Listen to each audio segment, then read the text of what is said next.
చాలా వరకు అందరూ మాట్లాడుకునేది ఏంటి అంటే ఈ ఒబేసిటీ అనేది ఇండియాకి మనం తెచ్చుకున్నాము, మనకి ఒబేసిటీ అన్న పదమే ఇండియాలో లేదు. ఇది ఎంతవరకు వాస్తవం మీరు చెప్పండి. చిన్నప్పుడు చూసినప్పుడు ఎవరు చూసిన పక్క పీనులు అనేవాళ్ళు అందరినీ, ఎందుకంటే సంబంధం ఉండేది, కట్టి మాదిరి ఉండేవాళ్ళు. ఇప్పుడు ఎవరు చూసినా బస్తా మాదిరి ఉండేవాళ్ళు, ఎందుకంటే అది మామూలు అయిపోయింది. ఇప్పుడు యూకేకి వెళ్ళి ఎన్ని వెళ్ళండి సార్? 45 ఏళ్ళు. మీరు వెళ్ళే ముందు అందరు బక్క పీనులే. పక్క పీనులే బస్తా. రైస్ ని షుగర్ అంటారు, కార్న్ ని షుగర్ అంటారు, వీట్ ని షుగర్ అంటారు. అంటే ఇప్పుడు మీరు తినేది షుగరా, బయట అమ్ముతారు కదా స్వీట్ షుగర్, అది షుగరా, ఇవి షుగరా? ఒక్కసారి ఈ డిఫరెన్స్ చెప్పండి. చక్కెర వచ్చి తెల్లగా ఉండొచ్చు, బ్రౌన్ గా ఉండొచ్చు, కొంచెం బెటర్ ఏమో దానికంటే. కానీ అన్ని షుగర్ లేవని అవి ఏమవుతాయంటే షుగర్ ఇమీడియట్ చేస్తుంది. High concentrated sugar sir, sugar release చేసేస్తారు. ఎక్కడ కడుపులో వేసి తిన్న వాటి నుంచి సర్క్యులేషన్కి వెళ్ళిపోతుంది. ఇన్సులిన్ ఎక్కువ ప్రొడ్యూస్ అయిపోతుంది ప్యాంక్రియాస్ నుంచి. ఈ ఇన్సులిన్ షుగర్ ఫ్యాట్ గా కన్వర్ట్ చేస్తారు. పొద్దున్న లేస్తే ఇండియాలో ఒక మాట వింటూ ఉంటాం అనమాట, ఏంటి అంటే టైం కి తినాలి, లేకపోతే గ్యాస్ ప్రాబ్లమ్స్ వచ్చాయి. అసలు ఈ టైం ఎవరు డిసైడ్ చేశారు? ఏ టైం కి తినాలి, ఎంత తినాలి? మనం మితి మీరి తింటాను. ఏదైనా మోడరేషన్, ఆ మోడరేషన్ అనే వర్డ్ పోయింది. మనం కొని తెచ్చుకున్నాం ఎన్ని తప్పులు. బాటిల్లో ఒక 300 ml లో 25 grams ఉన్నాయి. బ్రహ్మాండంగా ఉన్నది. కాంతి ఏమైంది, మనకు డైలీ రిక్వైర్మెంట్ 25 grams కంటే తక్కువ ఉన్నారు. ఇంకా నువ్వు తినే ఫుడ్ లో షుగర్ వాటికి తెలివి ఏం చేస్తుందంటే మార్చేసి జిమిక్స్ మార్చేస్తుంది. Coke zero, sugar free, diet coke, అన్నిట్లో ఏమంటారు కెమికల్స్ పెడతారు. Diet coke is dangerous. Chemicals కదా, అట్లీస్ట్ షుగర్ అని తెలుసు. అదేం చేస్తుంది తెలియదు.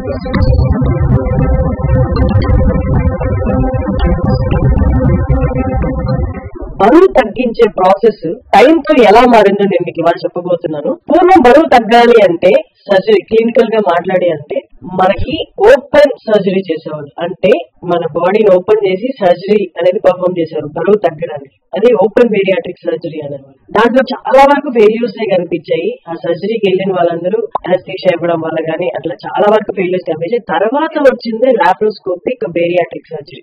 మనిషి బాడీ మీద కత్తి పెట్టాల్సిన అవసరం లేకుండా చిన్నపాటి హోల్స్ ఇంజెక్షన్స్ ద్వారా ఈ సర్జరీ అనేది పర్ఫార్మ్ చేస్తారు. ఇది మొట్టమొదటిసారిగా చేసింది మన తెలుగు వారే. అది యూకేలో మొదలు పెట్టారనమాట. ఇప్పటికి 28 years అయింది వారు ఈ జర్నీ స్టార్ట్ చేసి. ఎంతో మంది ఒబేస్ తో బాధపడే వాళ్ళని ట్రీట్ చేశారు ఇండియాలో and at the same time యూకేలో ఆయన పైనర్ అని చెప్పొచ్చు అనమాట ఈ లాప్రోస్కోపిక్ బేరియాట్రిక్ సర్జరీకి. డాక్టర్ కేశవ్ రెడ్డి మునుర్ గారి వారు మనతో ఉన్నారు. బేరియాట్రిక్ సర్జరీలో ఈజ్ ద పైనర్. నమస్తే సార్.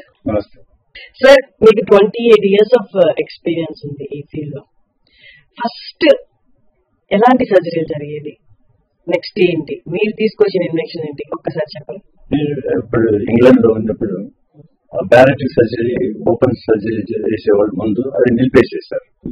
అప్పుడు ఏమైందంటే 1998 లో రాయల్ లండన్ హాస్పిటల్లో ఉన్నప్పుడు అక్కడ మాకు పెద్ద ఒబేసిటీ క్లినిక్ ఉన్నారు. వాళ్ళ బిఎంఐ ఏమంటే 50 నుంచి 100 వరకు ఉండేది. వాళ్ళని ఆపరేట్ చేసేదానికి ఎవరు లేరు ఆ టైంలో. అప్పుడు ప్రొఫెసర్ పీటర్ కోపల్ ఉన్నారు, మీరు చేయగలుగుతారు. ఓకే, చాలా 98 లో. దానికి ముందు వరకు అంత ఓపెన్ చేసేవాళ్ళు. ఓపెన్ చేసి బేరియాట్రిక్ సర్జరీ అంటే ఏం సార్, అసలు ఏం చేసేవాళ్ళు అంటే ఎన్నో రకాలు ఉన్నాయి. ఒకటి వచ్చి బ్యాండ్ అని పెట్టేవాళ్ళు, ఒక రింగ్ మాదిరి పెట్టేసి స్టమక్ సైజ్ తగ్గించేదానికి. ఓకే.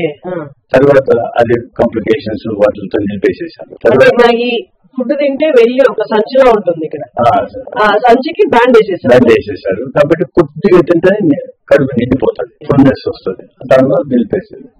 బాగానే ఉంది కాన్సెప్ట్. కానీ దానికి ఫారెన్ బాడీ కదా, ఫారెన్ బాడీ అయినప్పుడు ఏమవుతుందంటే అది కట్ చేస్తుంది స్టమక్ లేకి, ఇన్ఫెక్షన్ వస్తుంది, కాంప్లికేషన్స్, కొన్నిసార్లు స్లైడ్ అయ్యేసి వామిటింగ్ వచ్చి ఎన్నెన్నో ప్రాబ్లమ్స్ వచ్చాయి. ముందు మేము లాప్రోస్కోపీ చేసినప్పుడు అది కూడా చేసాం, ఎందుకంటే అదైతే ఈజీ ఏమో అనుకుని.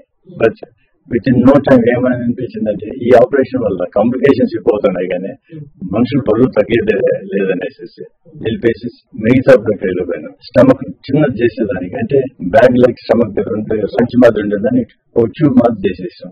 తర్వాత బైపాస్ స్లీవ్ అనేది మళ్ళీ లేటర్ గా వచ్చింది. కానీ బైపాస్ 1950s లోనే ఉన్నాయి. ఇప్పుడు బస్ డ్రైవర్ నేను బైపాస్ చేశానంటే వాడికి హైపర్ వచ్చి పడిపోతాడు.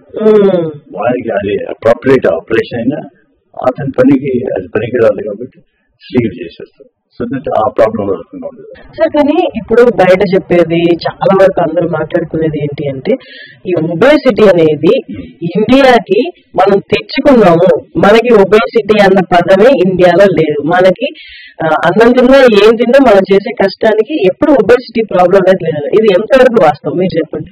మనకు ఏమైందంటే మనం అంత సన్నగానే ఉంది. మేము చిన్నప్పుడు చూసినప్పుడు ఎవరు చూసినా బక్కపీరు అనేవాళ్ళు అందరినీ, ఎందుకంటే సన్నగా కట్టి మాదిరి ఉండేవాళ్ళు. ఇప్పుడు ఎవరు చూసినా బస్త మాదిరి ఉండేవాళ్ళు. అది మామూలు అయిపోయింది. యూటీకి వెళ్ళి ఎన్ని వెళ్ళాను సార్? 45 ఏళ్ళు. మీరు వెళ్ళే ముందు అందరూ బక్కపీరులే. బక్కపీరులే ఇప్పుడైతే ఏం చేస్తాం? ఇది మనం బారో చేసుకునేది ఏమంటే life styles America will borrowed. దానివల్ల మన ఫుడ్ తినేది ఏ ఫుడ్ తింటాం. ముందు మేము మా కాలంలో పెస్టిసైడ్స్ వెరీ రేర్. పెస్టిసైడ్ వాడకపోతే ఇది మంచిది కాదు, మీకు అంత వాడాలనేవాళ్ళు. ఇప్పుడు పెస్టిసైడ్స్ వాడితే మీకు అంత జబ్బులు వస్తాయి. అప్పట్లో ఎట్లా పండించేవాళ్ళు సార్? అన్ని ఎకరాల పంట పెస్టిసైడ్స్ లేకుండా పురుగు పట్టేది కదా. అంటే మంచి వెరైటీస్ ఉన్నాయి. వెరైటీ ఇప్పుడు రైస్ కూడా అవి అన్ని మంచి రైస్ ఉన్నాయి. అప్పుడు అవి 6 నెలలు పడతాయి. ఇప్పుడు 3 నెలలు 2 నెలలు పండాలంటే వాటికి ఎంత పెస్టిసైడ్స్ దానికి different modified gene modified foods. మనం తినేదంతా జీన్ మాడిఫైడ్ ఫుడ్స్ తినడం మొదలుపెట్టి. ఇప్పుడు రైస్ ని షుగర్ అంటారు, కార్న్ ని షుగర్ అంటారు, వీట్ ని షుగర్ అంటారు. అంటే ఇప్పుడు మీరు తినేది షుగరా? ఇప్పుడు మోడల్ మనకి బయట అమ్ముతారు కదా స్వీట్ షుగర్, అది షుగరా ఇవి షుగరా? ఒక్కసారి ఈ డిఫరెన్స్ చెప్పండి. Why they are called sugars? Sugars అంటే మనకు ఫుడ్స్ లో యాక్చువల్లీ షుగర్ ఉండేది మామూలుగా మనకు తెలుసు. ఆ చక్కెర వచ్చి తెల్లగా ఉండొచ్చు, బ్రౌన్ గా ఉండొచ్చు, కొంచెం బెటర్ ఏమో దానికంటే. ఆ జాగ్రత్త కొంచెం బెటర్ ఏమో, కానీ అన్ని షుగర్లు అవన్నీ అవి ఏమవుతాయంటే షుగర్ ను ఇమీడియట్ చేస్తుంది. High concentrated sugars sugar release చేసేస్తాయి. ఎక్కడ కడుపులో పోయేసి తిన్న వాటి నుంచి బయటికి సర్క్యులేషన్కి వెళ్ళిపోతాయి. అది షుగర్ ఎంత క్విక్ గా ఇస్తే దీన్ని హై గ్లైసెమిక్ ఇండెక్స్ ఫుడ్స్ అంటారు. రైస్ కూడా అదే మాదిరి, అంత లేకుండా కొంచెం వెనకల. నెక్స్ట్ స్వీట్స్ కంటే వెనకల, చాక్లెట్స్ బిస్కెట్స్ వాటికంటే కొంచెం వెనకల అంతే. కానీ ఇవి కూడా అవే చేస్తాయి. ఈ షుగర్ వల్ల ఏమవుతుందంటే ఈ అబ్జార్బ్స్ ఇన్సులిన్ వచ్చి సర్జెస్ హ్యాపెన్ అంటే ఇన్సులిన్ ఎక్కువ ప్రొడ్యూస్ అవుతుంది ప్యాంక్రియాస్ నుంచి. ఈ ఇన్సులిన్ షుగర్ ని ఫ్యాట్ గా కన్వర్ట్ చేస్తుంది. It's not the fat is being converted fat. Sugar is being converted fat. మేము షుగర్ ఫ్యాట్ తినలేదు అండి. మేము అసలు దాంట్లో ఆయిల్ కూడా వేసుకోమండి. ఆయిల్ వేసుకోకుండా తినేదంత షుగర్ కదా, ఇది బికమ్స్ ఆయిల్. అంటే ఇంత రైస్ తింటే ప్యాంక్రియాస్ ఎక్కువ ఇన్సులిన్ రిలీజ్ చేయడం వల్ల it's all converted to fat. మేము ఒక 2012 లో 200 కేసెస్ చేసిన ఆపరేషన్స్ ప్రజెంట్ చేసిండు ఇంటర్నేషనల్ బాడీకి. ఎట్లా ఇది ఎఫెక్ట్ అవుతుంది, సర్జరీ ఎట్లా ఎఫెక్ట్ అవుతుంది, వెయిట్ లాస్ తక్కువ, హార్మోనల్ చేంజెస్ వచ్చినాక ఎట్లా మారుతుంది, డయాబెటీస్ డిసప్పేర్ అవుతుంది. ఒబేసిటీ ఏర్పడితే వాళ్ళకు డయాబెటీస్ కూడా వచ్చేస్తుంది. అంటే ఇప్పుడు డయాబెటీస్ అనేది ఇండియాలోనే లేదు అసలు. ఎప్పుడైతే ఈ షుగర్ కన్సంప్షన్ అనేది ఎక్కువైందో అప్పుడే వచ్చింది అని అంటున్నారు. అంటే దానికి ముందు ఇండియన్స్ ఏం కన్స్యూమ్ చేసేవాళ్ళు సార్? అంటే షుగర్ అనేది మనకి లేటర్ ఇన్వెంట్ ఇంట్రడ్యూస్ అయింది ఇండియా కన్నా. దానికి ముందు వాళ్ళు తీపి పదార్థం అంటే ఏంటి అసలు ఇండియాలో? తీపి తింటా ఉన్నారు, బట్ అంత తినేది తాటి బెల్లం అవి డిఫరెంట్, స్లైట్లీ డిఫరెంట్. అందువల్ల ఈ ప్రాబ్లం లేకుండా ఉండేది. మనకేమంటే షుగర్ దొరకాలంటే అప్పుడు బాగా కాస్ట్లీ, రేషన్ కార్డులను పెట్టారు. మళ్ళా ఆ షుగర్ దొరికేదే కష్టం.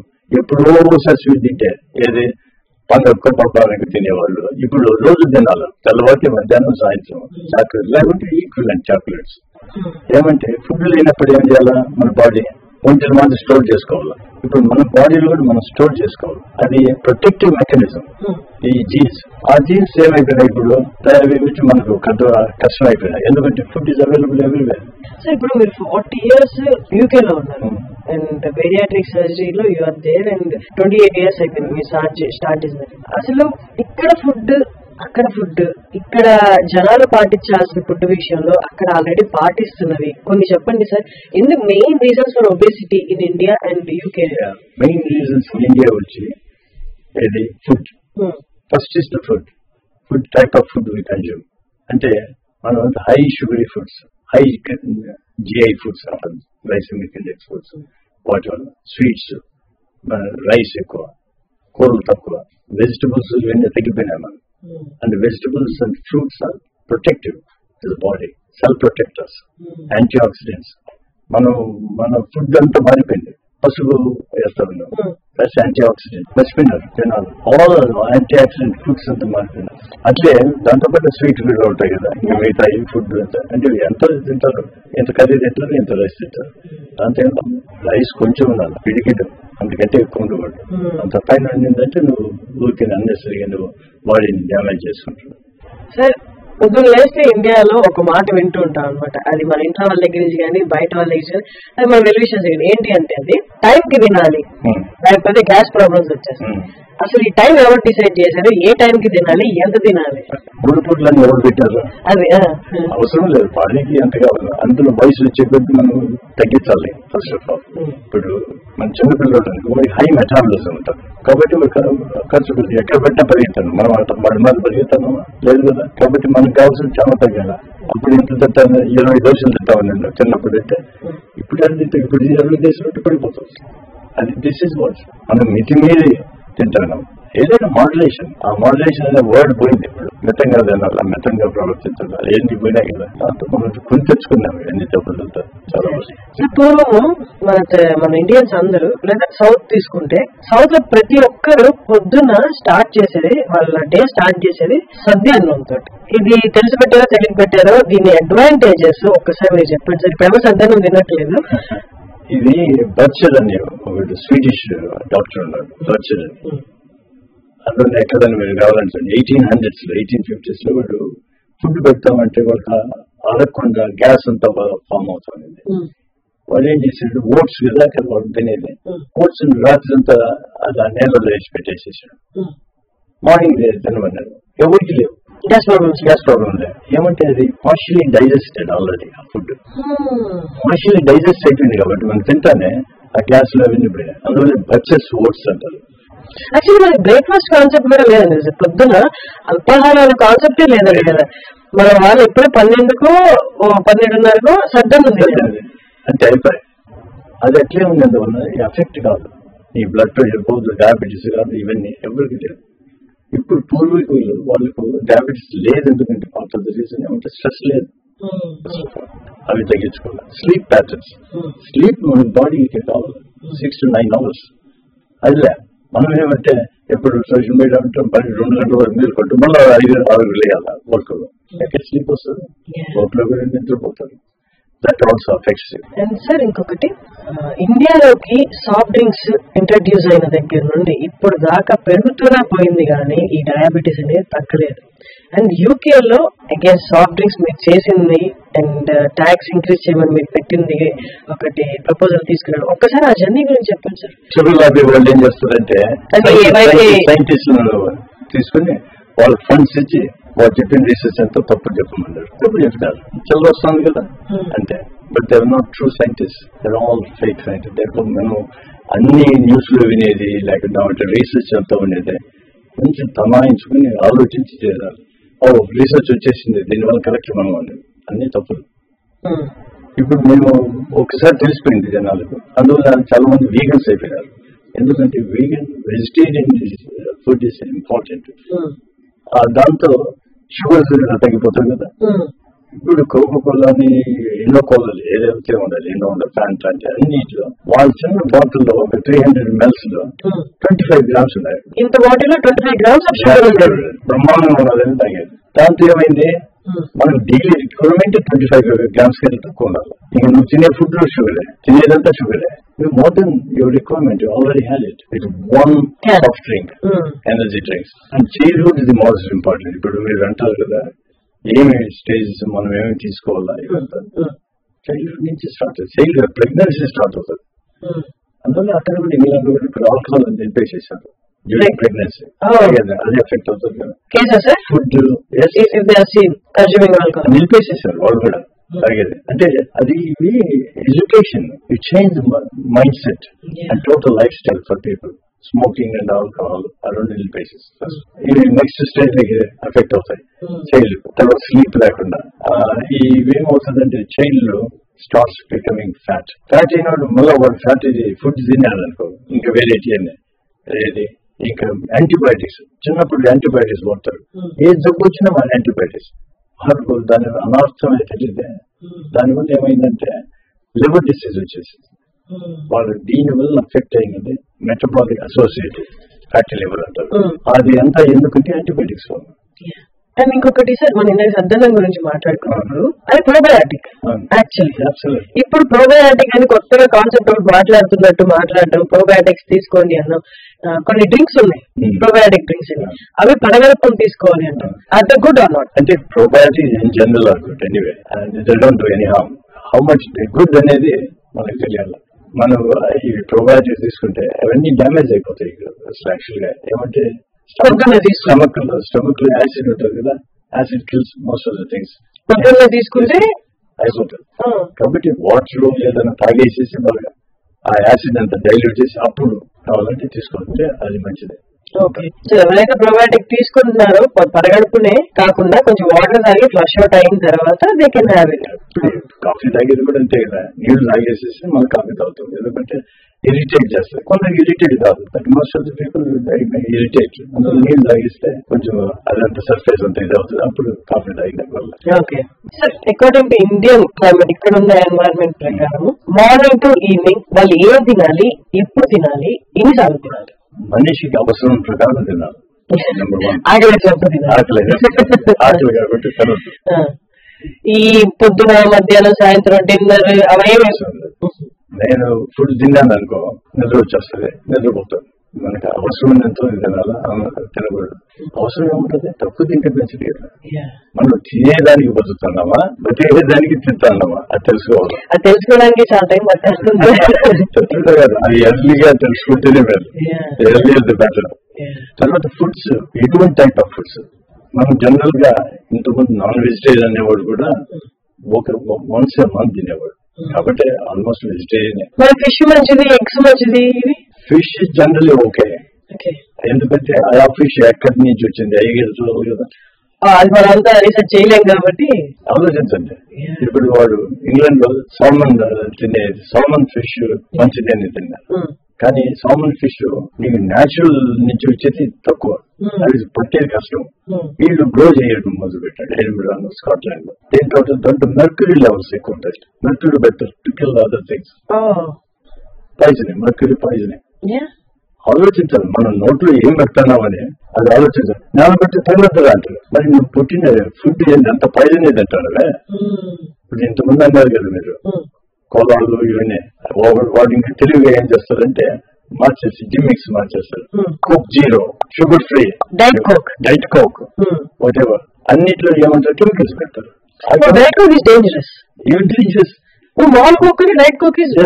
కెమికల్స్ కదా, అట్లీస్ట్ షుగర్ అని తెలుసు, అదేం చేస్తుంది తెలియదు కదా. అది ఇంకొన్ని ఏళ్ళు. ఇప్పుడు saying that they cause cancers, obesity. Diet coke అవుతున్నా మంచిది అంటే అన్ని అంటే మంచి నీళ్ళు లాగు, లేకపోతే టెంకాయ నీళ్ళు లాగు, ఇంకా ఫ్రెష్ అది తర్వాత మజ్జిగ నీళ్ళు లాగు. ఇట్లా ఉంటాయి సింపుల్ థింగ్స్, మనకు అన్నెసరీగా మనం కొని తెచ్చుకోవడమే. సో 25,000 పైగా పేషెంట్స్ ని ట్రీట్ చేసి, అది కూడా ఏంటి యూకే లాంటి దేశంలో. యూకేతో కంపేర్ చేస్తే మన పాపులేషన్ చాలా ఎక్కువ. అలాంటి కంట్రీలోనే 40 ఏళ్ళు ఉన్నారు, 28 ఏళ్ళకి పైగా పీడియాట్రిక్ సర్జరీలో ఉన్నారు. So 25,000 plus patients and 7,500 plus surgeries అనమాట. ఇప్పుడు ఇండియాకి వచ్చారు, వారి స్వదేశానికి వచ్చారు. ఇప్పుడు మీ అందరి కోసం అవైలబుల్ లో ఉన్నారు. సార్ని కేశవరెడ్డి గారు, డాక్టర్ కేశవరెడ్డి గారిని మీరు ఎలా రీచ్ అవ్వాలి అని అనుకుంటున్నారా? నేను డీటెయిల్స్ అన్ని కింద ఇస్తాను. మీరు డైరెక్ట్ గా డాక్టర్ గారిని మీరు రీచ్ అవ్వచ్చు. ఆయన ఇంకా మీదట ఇండియాలోనే ఉండబోతున్నారు. Thank you so much sir.